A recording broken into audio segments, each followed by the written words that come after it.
안녕하세요. 날마다 기막힌 정화의 박정현 목사입니다. 날씨가 좀 많이 싸늘해졌는데요. 한절기 감기 조심하시고 또 평안한 주말 되셔서 내일 복된 주일 잘 준비하시길 바라겠습니다. 오늘 우리가 함께 본 말씀은 사무엘상 16장 7절 말씀입니다.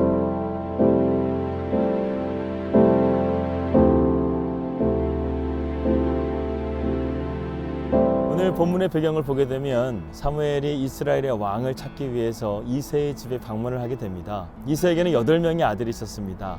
그런데 이새는 7명의 아들만 부릅니다. 첫 번째 아들 엘리압을 보고 사무엘은 정말 왕이 될 제목이구나 라고 생각했지만 하나님께서는 노라고 말씀하십니다. 그리고 나머지 6명의 아들을 다 보았는데도 불구하고 하나님께서는 아무런 응답을 하시지 않습니다. 사무엘이 이새에게 묻습니다. 이 아들이 다입니까? 라고 묻자 한 명이 더 있다고 했습니다. 이새는 아무리 생각해도 자기의 막내 아들인 다윗은 왕이 될 제목이 아니라고 생각했던 것이죠.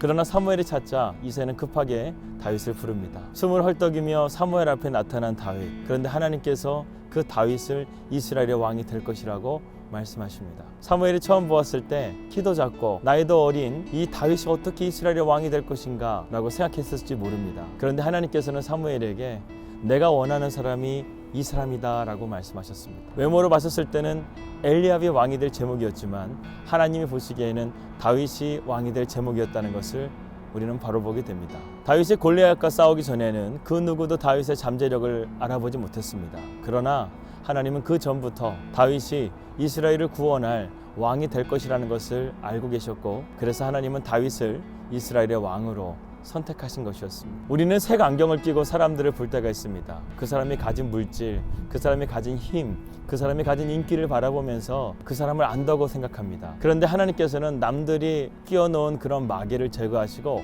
위대한 리더들을 많이금 세우시는 것들을 우리가 보게 됩니다. 대표적인 예로 신약의 바울을 보십시오. 바울은 그리스도인들의 공공의 적이었습니다. 그러나 하나님은 바울의 삶이 앞으로 어떻게 될 것을 아시고 그의 삶의 방향이 잘못되었을 뿐이지 그가 얼마나 열심히 있었던 사람이었습니까? 하나님은 그 열심의 방향을 바꾸기만 한다면 바울이 위대한 사람이 될 것이라는 것을 아시고 다메섹에서 바울을 만나시고 그가 다수에서 하나님 앞에 식음을 전폐하고 기도하고 있는 중에 하나님은 아나니아를 찾아가셔서 바울을 만나라고 말씀하십니다. 아나니아는 처음에 하나님께 이렇게 되묻습니다. 하나님, 바울이 도대체 어떤 사람인 걸 하나님 모르십니까? 그런데 어떻게 저에게 바울을 찾아가서 그를 위해서 기도해 주라고 말씀하시는 겁니까? 그러나 하나님께서는 바울을 만나서 그가 이방인의 사도로 부름을 받을 것이라는 것을 말씀하시면서 그를 보내십니다. 아나니아는 순종했고 그곳에 가서 하나님께 기도했었을 때 아나니아는 알았죠.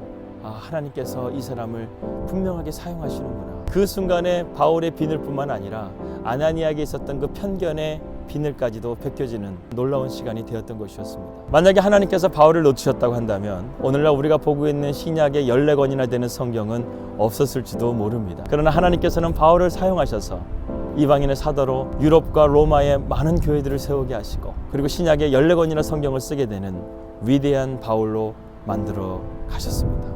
사랑하는 여러분, 범사에 하나님을 인정하십시오. 하나님은 외모로 우리를 보시는 것이 아니라 우리의 중심을, 우리의 마음을 보십니다. 내게 주어진 상황이 아무리 힘겹고 어렵다 할지라도 우리의 중심 가운데 하나님을 향한 신뢰가 온전하게 세워진다고 한다면 하나님께서는 그 믿음의 능력을 사용하셔서 우리의 삶이 위대한 인생으로 만들어 가실 줄 믿습니다. 상황과 환경을 바라보지 마시고 나를 통해 일하실 그 하나님을 기대하면서 더욱더 믿음 안에서 승리하는 저와 여러분들이 되시기를 주님의 이름으로 축복합니다.